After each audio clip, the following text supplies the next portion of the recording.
Hello everyone, hope you're doing great. So this is chapter number 5 of class 12th geography and this is Indian geography. Let's start chapter number 5, land resources and agriculture. You must have observed that the land around you is put to different uses. Some land is occupied by rivers, some may have trees and other parts, roads and buildings have been built. Different types of lands are suited to different uses. Human beings thus use land as a resource for production as well as residence and recreation.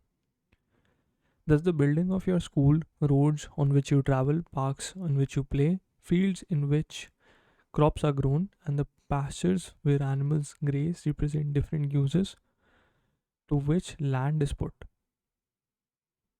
Land use categories. Land use records are maintained by Land Revenue Department. The land use categories add up to reporting area, which is somewhat different from geographical area. The Survey of India is responsible for measuring geographical area of administrative units in India. Have you ever used a map prepared by Survey of India? The difference between the two concepts are that while the former changes somewhat depending on the estimates of land revenue records, the latter does not change and stays fixed as per Survey of India measurements. You may be familiar with land use categories. They also included in your social science textbook. The land use categories as maintained in the land revenue records are as follows. Forests. It is important to note that area under actual forest cover is different from area classified as forest. The latter is the area which the government has identified and demarcated for forest growth. The land revenue records are consistent with the latter definition. Thus, there may be an increase in this category without any increase in the actual forest cover. Barren and wasteland. The land which may be classified as a wasteland, such as barren hilly terrains, desert lands, ravines, etc., normally cannot be brought under cultivation with the available technology. Land put to non agricultural uses. Land under settlements, rural and urban, infrastructure, roads, canals, etc., industries, shops, etc., are included in this category. An expansion in the secondary and tertiary activities would lead to an increase in this category of land use. Area under permanent pastures and grazing lands. Most of this type land is owned by village panchayat or the government. Only a small proportion of this land is privately owned. The land owned by the village panchayat comes under common property resource. Area under miscellaneous crops, groves not included in net sown area. The land under orchards and fruit trees are included in this category. Much of this land is privately owned. Cultivable wasteland. Any land which is left fallow, uncultivated for more than 5 years is included in this category. It can be brought under cultivation after improving it through reclamation practices. Current fallow. This is the land which is left without cultivation for one or less than one agricultural year. Fallowing is a cultural practice adopted for giving land rest. The land recoups the lost fertility through natural processes. Fallow other than current fallow. This is also cultivable land which is left uncultivated for more than a year but less than 5 years. If the land is left uncultivated for more than 5 years, it would be categorized as cultivable wasteland. Net sown area. The physical extent of land on which crops are sown and harvested is known as net sown area. Land use changes in India. Land use in a region to a large extent is influenced by the nature of economic activities carried out in that region. However, while economic activities change over time, land, like many other natural resources, is fixed in terms of its area. At this stage, one needs to appreciate three types of changes that an economy undergoes, which affect land use. One is the size of economy, measured in terms of value of all goods and services produced in the economy. grows over time as a result of increasing population, change in income levels, available technology, and associated factors.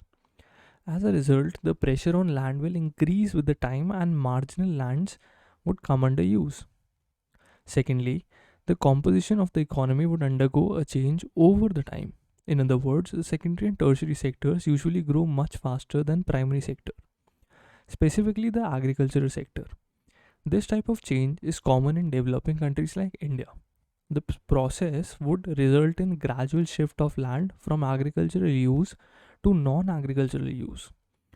You would observe that such changes are sharp around the urban areas.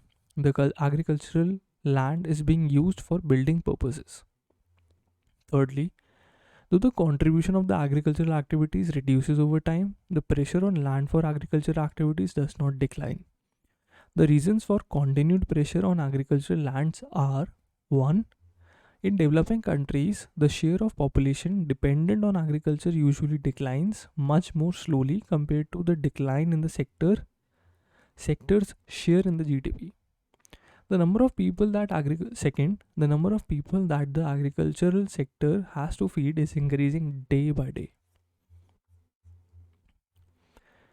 We have a chart in figure 5.1, and let's understand.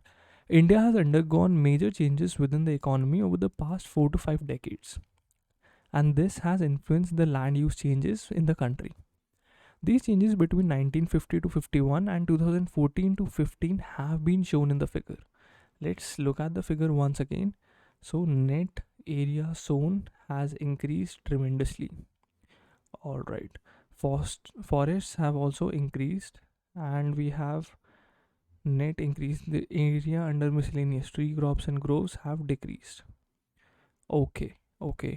Barren and cultivable land has also decreased, so this is a good thing.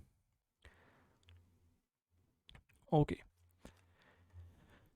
there are 2 points that you need to remember before you derive some meaning from this figure. Firstly, the percentages shown in the figure have been derived with respect to the reporting area. Secondly, since even the reporting area has been relatively constant over the years, a decline in one category usually leads to an increase in the other category. So the net result becomes constant. 4 categories have undergone increases, while 4 have registered declines. Share of area under forest, area under non-agricultural uses, current fallow lands, and net area sown have shown an increase. So you have to note this down and understand which areas have shown an increase. The following observations can be made about these increases. The rate of increase is the highest in case of an area under non-agricultural uses. This is due to the changing structure of Indian economy, which is increasingly depending on contribution from industrial and services sector and expansion of related infrastructural facilities. Also, an expansion of area under both urban and rural settlements had added to the increase. Thus, the area under non-agricultural uses is increasing at the expense of wastelands and agricultural land. The increase in the share under forest, as explained before, can be accounted for an increase in the demarcated area under forest rather than an actual increase in the forest cover in the country. The increase in the current fallow cannot be explained from information pertaining to only 2 points. The trend of current fallow fluctuates a great deal over the years, depending on the variability of rainfall and cropping cycles. The increase in net area sown is a recent phenomenon due to the use of cultivable wasteland for agricultural purpose, before which it was registering a slow decrease. There are indications that most of the decline had occurred due to the increase in area under non-agricultural use. So this point becomes important. Note the expansion of building activity on agricultural land in your village and city. Okay. The 4 categories that have registered a decline are barren and wasteland, cultivable wasteland, area under pastures and tree crops, and fallow lands. The following explanations can be given for the declining trends. As the pressure of land increased, both from the agricultural and non-agricultural sectors, the wastelands and cultivable wastelands have witnessed decline over time. The decline in land under pastures and grazing lands can be explained by pressure from agricultural land, illegal encroachment due to expansion of cultivation on common pasture lands is largely responsible for this decline. Common property resources. Land, according to its ownership, can broadly be classified under two broad heads: private land and common property resources, CPRs. While the former is owned by an individual or a group of individuals, the latter is owned by the state, meant for use of the community. CPRs provide fodder for the livestock and fuel for households, along with other minor forest products like fruits, nuts, fibers, medicinal plants, etc.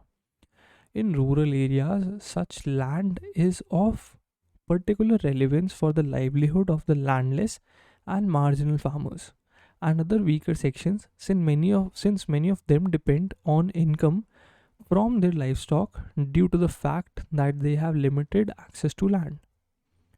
CPRs also are important for women, as most of the fodder and fuel collection is done by them in rural areas. They have to devote long hours in collecting fuel and fodder from degraded area of CPR. CPR can be defined as community's natural resource, where every member has a right of access and usage with specified obligations, without anybody having property rights over them. Community forests, pasture lands, village water bodies, and other public spaces where a group of larger than household or family unit exercises rights of use carries responsibility of management are CPRs. Agricultural land use in India. Land resource is more crucial to the livelihood of people depending on agriculture. Agriculture is a purely land-based activity, unlike secondary and tertiary activities. In other words, contribution of land in agriculture output is more compared to contribution in the outputs and other sectors. Thus, lack of access to land is directly correlated with incidence of poverty in rural areas. Quality of land has a direct bearing on the productivity of agriculture, which is not true for other activities. Third, in rural areas, aside from its value as a productive factor, land ownership has a social value and serves as a security for credit, natural hazards of or life contingencies, and also adds to the social status. An estimation of the total stock of agricultural land resources, that is total cultivable land, can be arrived at by adding up net sown area, all fallow lands and cultivable wastelands. It may be observed from table 5.1 that over the years there has been a marginal decline in the available total stock of cultivable land as a percentage to total reporting area. There has been a greater decline of cultivable land in spite of a corresponding decline of cultivable wasteland. It is clear from the above discussion that the scope of bringing in additional land under net zone area in India is limited.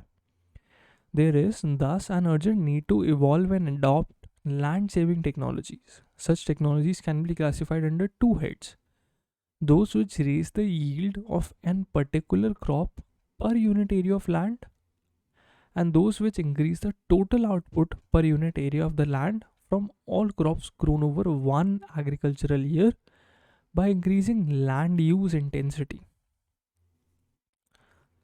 The advantage of latter kind of technology is that along with increasing output from limited land, it also increases the demand for labor significantly. For a land scarce but labor abundant country like India, a high cropping intensity is desirable not only for fuller utilization of land resource but also for reducing unemployment in rural economy. The cropping intensity is calculated as follows: cropping intensity in percentage is equals to GCA divided by NSA into 100. Do write in the comment section below what do you mean by GCA and NSA. Cropping seasons in India. There are three distinct crop seasons in the northern and interior parts of the country, namely Kharif, Rabi, and Zaid. The Kharif season largely coincides with southwest monsoon, under which the cultivation of the tropical crops such as rice, cotton, jute, jowar, bajra, and tur is possible. The Rabi season begins with the onset of winter in October November and ends in March April. The low temperature conditions during this season facilitate the cultivation of temperate and subtropical crops such as wheat, gram, and mustard. Zaid is a short duration summer cropping season beginning after harvesting of Rabi crops. The cultivation of watermelons, cucumbers, vegetables, and fodder crops during this season is done on irrigated lands. However, this type of distinction in the cropping season does not exist in southern parts of the country. Here, the temperature is high enough to grow tropical crops during any period in the year, provided the soil moisture is available. Therefore, in this region, same crops can be grown thrice in an agricultural year, provided there is sufficient soil moisture. Types of farming. On the basis of main source of moisture for crops, the farming can be classified as irrigated and rainfed, Barini. There is a difference in the nature of irrigated farming as well as based on objective of irrigation, that is, protective or productive.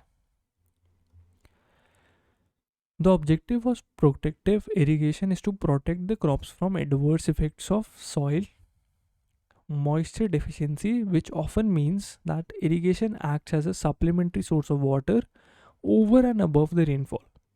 The strategy of this kind of irrigation is to provide soil moisture to maximum possible area. Productive irrigation is meant to provide sufficient soil moisture in the cropping season to achieve high productivity. In such irrigation, the water input per unit area of the cultivated land is higher than protective irrigation. Rainfed farming is further classified on the basis of adequacy of soil moisture during cropping season into dryland and wetland farming. In India, the dryland farming is largely confined to the regions having annual rainfall less than 75 cm. These regions grow hardy and drought resistant crops such as ragi, bajra, moong, gram, and guar, fodder crops, and practice various measures of soil moisture conservation and rainwater harvesting. In wetland farming, the rainfall is in excess of soil moisture requirement of plants during rainy season. Such regions may face flood and soil erosion hazards. These areas grow various water intensive crops such as rice, jute, and sugarcane and practice aquaculture in fresh water bodies. Thank you everyone. Today we are going to just end this video here. In the next video, we'll start with the next topic from food grains. All the best for exams. Do share and subscribe the channel, and thank you and keep supporting us.